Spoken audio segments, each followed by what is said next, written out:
How to create a coronavirus-proof business.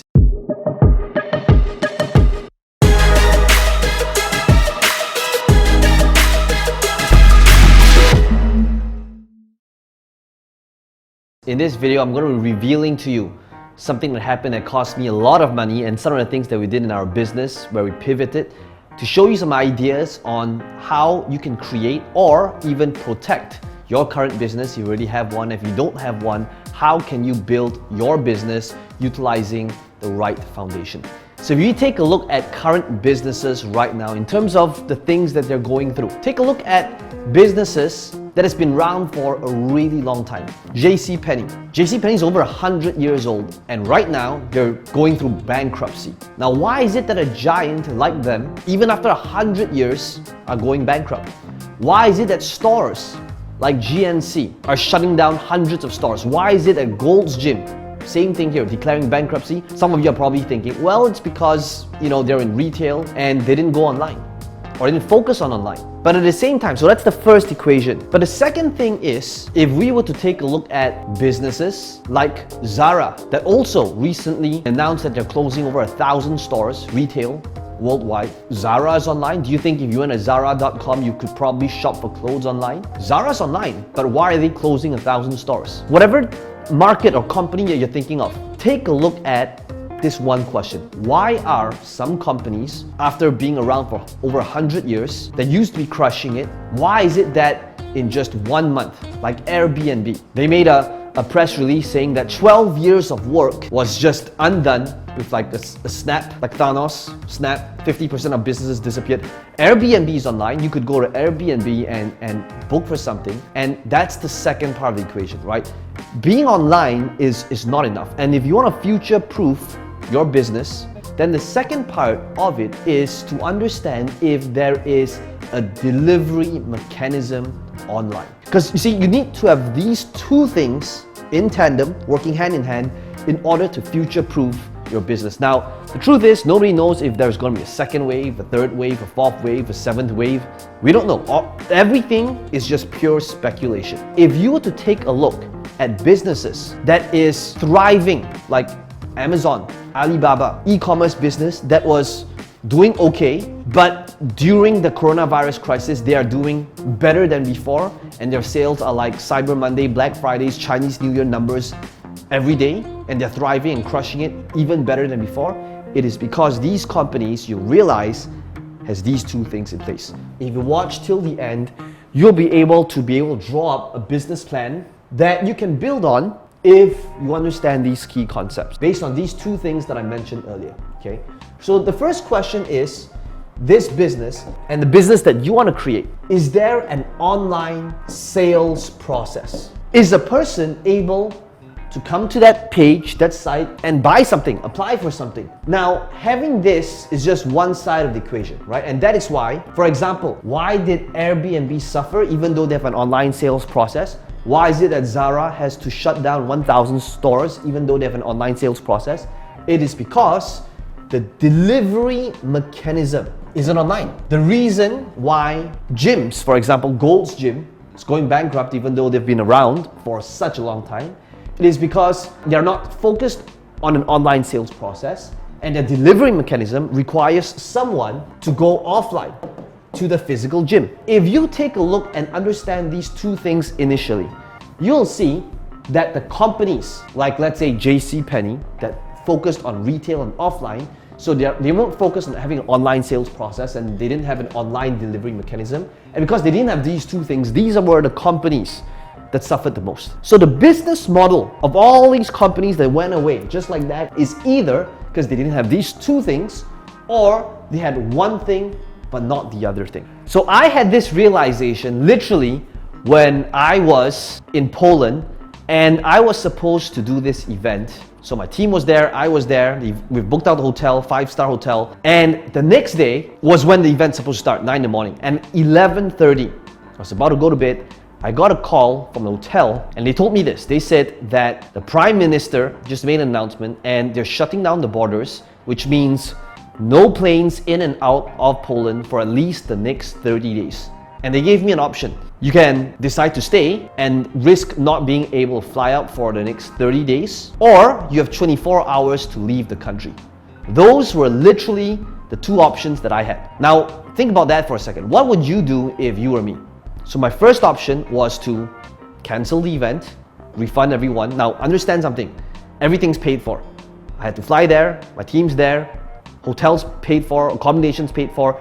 There are people that flew in from other countries from Europe that's at the event right now, and I'm gonna have a bunch of really pissed off customers and lose about 6 figures. Number 2 is do the event anyway, risk spreading the virus. What would you do? So I canceled the event. I lost 6 figures that weekend. If you know my business, we sell products online, physical products, digital products, and we do trainings, live events. And the way I pivoted straight away was just assuming that live events is going to be dead indefinitely. And that week itself, when I went back, I said, team, everyone's working from home now. And the way we're gonna assume is that live events, people are no longer going to live events for at least the next 2 years.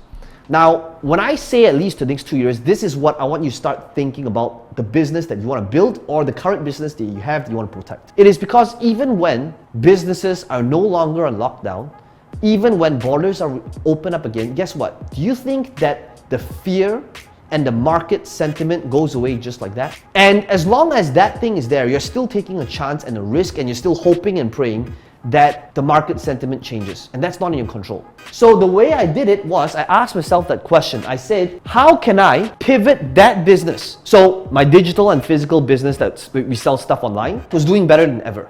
Why? Because it's got an online sales process with an online delivery mechanism. So for my live event business, I could be selling tickets online, I could be there in person, but the problem was the delivery mechanism required me to be in a physical location. So what did I do? If you've been watching my previous videos, you'll notice that a lot of the videos that I've been doing recently is in this studio. Now, why did I build this studio? Yes, it's also to shoot YouTube videos like these for you. But in front of me, there's actually like 12 screens right now. Now, these 12 screens are actually for me to fulfill my events virtually. And each screen on Zoom can fit about 50 people, so I can see everybody, well, in most cases. So I'm asking myself, how can I fulfill and deliver that result utilizing a different delivery mechanism? And that is the question I would like you to ask yourself. So let's take a look at physical products. Take a look at JCPenney, right? JCPenney didn't have an online sales process, and they didn't have an online delivery mechanism. Gold's Gym, which is in the gym business. Okay, I'm going to purposely take some hard ones. I'm going to share with you some insights so that you will start developing ideas in whatever market that you're in. So how do gyms usually get members? Well, they rely on walk-ins, referrals, advertising, but most cases, they don't have an online sales process. Most of the time, they rely on people walking in and then having a salesperson either give them a free trial, and after the free trial, decide if they want to continue. So they don't have an online sales process, and definitely their delivery mechanism is people walking in physically. So if you are in a business model like that, how do you change this and deliver the result utilizing a different mechanism? Ultimately, a person goes to the gym for the result that they want, to lose weight, to build muscle. So if you had to help that audience get that result utilizing a different process, what would that be? For a gym, why would a person hire, say, a personal trainer? What does the personal trainer do that a YouTube video can't? Because some of you could be thinking, well, a person pays so that they can understand how to do the movements, right? Do it in the right form, to have somebody push them. How is that different from a YouTube video? And chances are, whatever market you're in, somebody types that in Google or YouTube, there's 100,000 videos showing them that tactic or strategy. So if that's the case, how can I deliver that result? So in terms of gym and training, if I have to help them get that result utilizing a different mechanism, I need to understand what are the different mechanisms that people want to pay for. Number one is the information. And if all you did was focus on information, anybody can get that information from a free YouTube video. So if information is not enough, what else do you need? Why do people pay for a personal coach or trainer? Well, to push them for that one extra rep, to make them do the moves that they otherwise would not have done themselves if they were left alone to do it. That would be either coaching or accountability, making sure that the workout happens. Well, maybe they find it fun to meet up with other people, social aspect of it, right? Maybe they like the group classes. So in one way, shape or form, they like the network, their surrounding, their environment. And that's why people are paying for it. Right now, I'm not really talking about the gym business. What if this was literally every single market? Like for me, I'm part of a high-level mastermind, and this mastermind is $50,000 a year. Okay, this is Russell Brunson's inner circle, and I've been part of that mastermind for 5 years. And this mastermind, I'll tell you, it's an amazing mastermind. But what if I told you that the mastermind isn't focused on information? The basics and the techniques and the strategies can be found in Russell's $10 books. But why do people pay that 50 grand a year? Because the people that I meet, the network, the environment, it allows me to think bigger, play bigger. So in other words, understand that what people are paying for and why I pay that amount is for this third piece here. So ask yourself, in the business that you want to create, are you able to deliver that mechanism and create this for them? Okay, what else? Number 4, maybe it's tracking, helping you track your goals and helping you celebrate those little milestones. So let's say you gain a ton of weight and all of a sudden you need to lose 100 pounds. What does a good coach do? They help you chunk it down into small bite-sized pieces, milestones. And rather than saying you need to lose 100 pounds, the goal here is to help you lose 1 pound by next Wednesday. And if they can help you track that and celebrate that little milestone, that little victory, that would be a job well done. So that's tracking. So as I go through these different elements, ask yourself, what if you realize that this really isn't about gyms? It is about future-proofing and creating a recession-proof, virus-proof business. Number 5, I would say, is coaching. To be able to have someone guide them, hold them by the hand, show them step by step, move by move. And what if these different components can be delivered virtually, online? For example, Peloton bikes. Peloton bikes, crushing it. Why? Because notice, they're in the fitness space, and even though fitness, naturally, gyms are dying, why would Peloton bikes do better than before? The mechanism, which is you still get the bike, but now you're at home and you are doing these online exercises. It keeps you accountable, right? It helps you track your goals. Because of the live classes, it pushes you to do a workout and train harder. Maybe if you're doing it with friends, and doing it online virtually and you're competing with each other, there's an environment. How can you apply this? Here's what most people are doing. What most people are doing is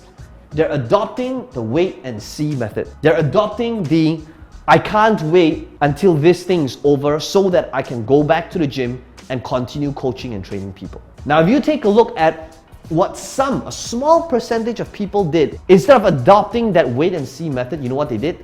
They went on YouTube instead. And they went on online platforms instead, and they did it online. And because they're still able to create content or an offer based upon this that helps people get the result through a different mechanism, that is when things changed. Okay, this could be different markets, this could be insurance, this could be real estate. How can you have an online sales process with an online delivery mechanism? So my events business, now you'll notice what about my online sales process. You might have seen some of my videos in the past. My online sales process is now a webinar, and my fulfillment is not live in person, but virtual. Now, I could have very well said, oh, I can't wait for this thing to be over, poor me, you know, my live events business, lost 6 figures, sulk at home, eat ice cream, and do what most people do, which is just wait and see. But if you want to be able to pivot fast, you gotta do these 2 things. So whether you're in real estate, you're in network marketing, you gotta start thinking, how can you make these 2 things happen? So if you've watched my other videos, you'll notice that my sales process, one of the things that I do is I build up sales processes really easily utilizing ClickFunnels. Now, right below this video in the description box, I'm gonna give you a few different templates for sales processes, whether you wanna build a funnel, whether you wanna build an application funnel, whether you wanna get more leads. You'll be able to find a sales process that fits you. And let me know in the comments below, how can you pivot and utilize this process? Guys, if you've been watching my previous videos, you'll notice that right now, every single video, we have been giving out $100 random. whether it's the first person that comments, whether it is a good quality comment, whether it is a takeaway you've learned. I look at these different comments, especially in the first 24 hours, and we're giving away $100 just for watching, learning, and implementing. So let me know in the comments below what you learned, what your biggest takeaway is, how can you actually apply this? And as always, be sure to smash the like button, hit on subscribe, and let me know if you like these type of videos. Looking forward to seeing you in the next video.